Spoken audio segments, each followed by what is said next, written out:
긍정 습관이 성공의 미래를 만든다. 희망을 현실로 만드는 주문. 미국의 사회사업가 헬런 켈러, 잘 아시죠? 헬런 켈러는 낙천주의는 성취에 이르는 신념이다 라고 말했어요. 얘야, 난 너를 돌볼 힘이 없구나. 미안하다. 가브리엘 가르시아 마르케스의 아버지가 말했어요. 어린 마르케스는 가난한 부모를 떠나 할아버지, 할머니와 살아야 했어요. 할아버지, 할머니는 마르케스가 혹시 상처를 받아 우울한 아이가 되지 않을까 걱정이 됐어요. 하지만 마르케스는 씩씩했어요. 할머니, 재미있는 이야기 해주세요. 마르케스는 할머니와 할아버지를 졸라서 날마다 재미있는 이야기를 들었어요. 어려서부터 긍정적인 성격이었던 마르케스는 어떤 상황에서도 행복하게 지내는 법을 알고 있었죠. 할아버지, 할머니에게 수많은 이야기를 들으며 상상력을 키운 마르케스는 커서 콜롬비아를 대표하는 세계적인 작가가 되었어요. 하지만 마르케스의 소설이 처음부터 인기를 얻었던 건 아니에요. 초기에 출간한 책들은 별다른 호응을 얻지 못했어요. 게다가 마르케스가 일하던 신문사가 문을 닫게 돼 마르케스는 굶어 죽을 지경이었죠. 하지만 그러한 상황 속에서도 마르케스는 긍정적으로 생각했어요. 와, 오늘은 운이 좋은걸. 병을 이렇게나 많이 줍다니. 마르케스는 병을 주워가며 소설 쓰기에 열중했어요. 신문사가 망해서 소설 쓰기에 열중할 시간이 많아져 오히려 다행이라고 생각했죠. 무너져가는 허름한 집안에서 소설에 열중하는 시간이 달콤하기까지 했어요. 마르케스는 오랜 시간 노력한 끝에 세상에 강력한 바람을 일으킬 소설을 내놓았죠. 그것이 바로 마르케스에게 노벨 문학상을 안겨준 100년 동안의 고독이죠.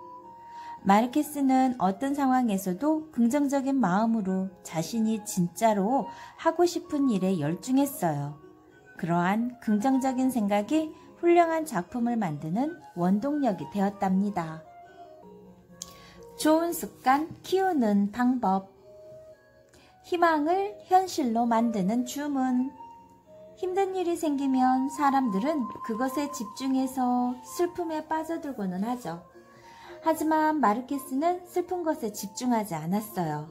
어떤 상황에서도 희망을 찾아내는 긍정적인 성격을 가지고 있었거든요. 그러한 긍정의 힘이 마르케스에게 희망을 실현시켜주는 마법을 건 거예요. 긍정적인 사람들의 습관. 자, 긍정적인 사람들의 습관, 우리가 한번 배워보죠. 첫 번째, 자세가 긍정을 만든다. 어깨를 축 늘어뜨리고 한숨을 푹푹 쉬는 습관을 가지고 있다면 긍정적인 생각을 갖기 힘들어요. 자세가 마음을 만드는 거죠. 가슴을 쫙 펴고 당당하게 걸으면 당당한 마음이 생기고 기운을 쭉 빼고 터덜터덜 걸으면 마음도 힘이 빠지게 되죠. 두 번째, 아침에 일어나면 거울을 보며 웃어요. 아침에 눈을 뜨면 거울을 보며 다 잘 될 거야 라고 주문을 걸어요. 오늘 계획한 일들이 잘 되어가는 상황을 상상해 보세요. 그러면 기분도 좋아지고 긍정적인 마음이 될 거예요. 그렇게 힘차게 하루를 시작하면 우울한 걱정으로 시작했을 때보다 훨씬 더 좋은 일이 많이 생겨요. 긍정적인 사람들의 습관 세 번째, 자기 자신을 믿는다. 자신을 믿어야 긍정적인 마음이 생기기 쉬워요. 내가 잘하는 것들을 정확히 알고 그것이 언젠가는 빛을 보리라고 믿어야 해요.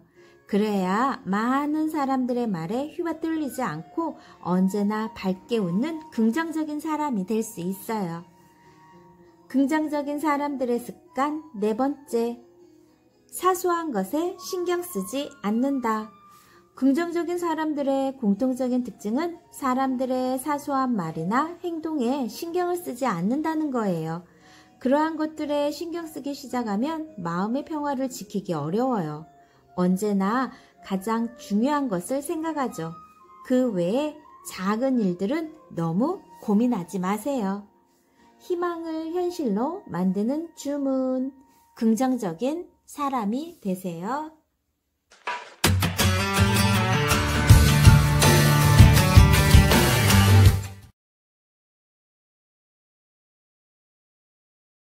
긍정 습관이 미래의 성공을 만든다. 자기가 만든 두려움, 어떤 것이 있을까요? 인생의 어떤 것도 두려움의 대상이 아니다. 단지 이해해야 할 대상일 뿐이다. 프랑스의 물리학자 마리 퀴리의 말이에요. 내가 루게릭병에 걸리다니. 누구보다도 건강했던 스티븐 호킹은 캠브리지 대학교 대학원에 다니는 우수한 인재였어요. 어느 날 그는 갑자기 몸이 이상하다는 것을 느꼈어요. 그리고 자신이 몸이 점점 굳어지다가 결국에는 죽음에 이르는 루게릭병에 걸렸다는 사실을 알게 되었죠. 죽음이 스티븐 호킹의 눈앞에 다가와 있었어요. 호킹은 질병과 죽음이 무척 두려웠어요. 그래서 자신이 그토록 사랑하던 물리학에 대한 흥미조차 잃어버리고 좌절하고 말았죠.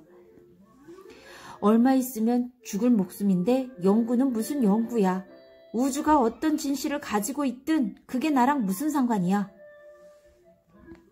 호킹은 슬픔에 빠져 괴로운 나날을 보냈어요. 호킹의 앞날에는 정말 죽음밖에 남은 것이 없어 보였죠. 하지만 호킹의 눈앞에 기적 같은 일이 벌어졌어요. 제인 와일드와 사랑에 빠지고 만 것이죠. 제인 와일드는 호킹에게 용기를 불어넣어 줬어요. 그리고 멋지게 살고픈 의지를 갖게 했죠. 그래, 남은 인생을 공포에 휩싸여 보내고 싶지 않아. 내게 남은 시간이 얼마이든 난 내가 원하는 일을 하고 내가 사랑하는 사람을 열심히 사랑할 거야. 공포는 내가 만드는 거야. 내가 사랑에 빠진 순간 공포는 이미 내 것이 아니라고. 스티븐 호킹은 제인 와일드와 결혼했어요. 몸은 점점 굳어가고 나중에는 목소리조차 잃었지만 호킹은 수많은 연구와 논문 그리고 시간의 역사라는 책을 통해서 자신의 천재적인 물리학 이론을 세상에 내놓았죠. 그는 아인슈타인을 잇는 위대한 과학자가 되었어요. 그리고 사랑의 힘과 물리학에 대한 열정으로 죽음조차 극복하고 수십 년간 연구를 계속했답니다. 좋은 습관을 키우는 방법. 자기가 만든 두려움은 어떤 걸까요? 모든 감정을 자기 마음이 만들어내듯이 공포도 자기가 만들어내는 거예요. 어떤 경험에 의해 아니면 자신감을 잃어서 공포의 감정을 느끼게 되죠. 누구나 공포의 감정을 느껴요. 하지만 공포의 감정을 안고 살아가는 사람과 공포의 원인을 찾아 그 원인을 해결하는 사이에는 큰 차이가 있죠. 공포를 물리치는 방법. 첫 번째, 공포감을 느끼게 하는 것을 멀리하세요. 무서운 영화나 잔인한 영화, 그림 등은 되도록 보지 않는 게 좋아요. 그리고 자신이 공포감을 느끼는 것을 멀리할 수 있으면 멀리하세요. 두 번째, 공포감을 느끼게 하는 원인을 찾아보세요. 자기가 무서워하는 것이 정확하게 무엇인지 생각해보고 그것이 지금 나를 해치거나 위협할 수 있는지 생각해보세요. 그러면 대부분의 경우 그렇지 않다는 것을 알게 되죠. 아무리 예전에 위협을 받은 경험이 있다 하더라도 지금 나를 해칠 수 없는 존재를 두려워할 필요는 없어요. 두려워할 필요는 없어요. 세 번째, 즐거운 것으로 관심을 돌리세요. 슬프거나 무서운 것들은 또 다른 슬프고 무서운 것들을 생각나게 하죠. 밝고 기쁘고 즐거운 것들은 또 다른 밝고 기쁘고 즐거운 것들을 생각나게 해요.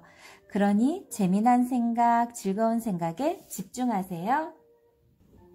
공포를 물리치게 하는 방법. 네 번째, 몸을 건강하게 한다. 몸이 약해지면 더 예민해지고 자신감이 없어져서 더 심한 공포를 느끼게 돼요. 잠을 푹 자고 잠도 잘 자고 밥도 잘 먹고 운동도 한다면 공포감이 많이 사라질 거예요. 나 자신 안에 있는 공포를 물리치는 방법이었습니다.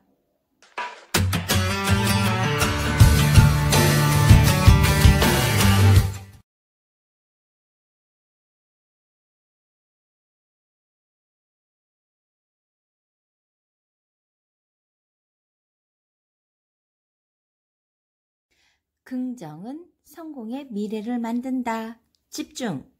힘을 한 곳으로 모으기. 한번 이야기 나눠보죠. 미국의 발명가 토마스 에디슨은 정해진 시간을 한 가지 방향으로만 사용하고 한 가지 목표에만 집중한다면 성공할 것이다 라고 이야기했는데요. 스티븐은 유대인이라는 이유만으로 아이들에게 따돌림을 당했어요. 스티븐의 아버지는 그런 아들이 안쓰러워서 작은 비디오 카메라를 사주었어요. 친구도 없이 외롭게 지내던 스티븐은 비디오 카메라에 푹 빠져들었죠. 아빠, 난 영화 감독이 될 거예요. 스티븐은 12살 때 이미 꿈을 정했어요. 넌 아직 꼬맹이니까 꿈이 몇 번이나 바뀔 거다. 아버지는 신문을 보며 대수롭지 않게 대답했어요. 하지만 아버지의 생각이 빗나갔죠. 스티븐의 꿈은 그 후로 바뀌지 않았거든요. 스티븐은 시간만 나면 영화를 보고 시나리오를 보고 비디오 카메라로 촬영을 했어요.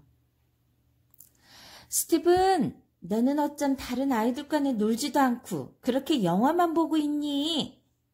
엄마가 걱정스러운 표정으로 스티븐에게 물었어요. 난 영화가 제일 좋아요.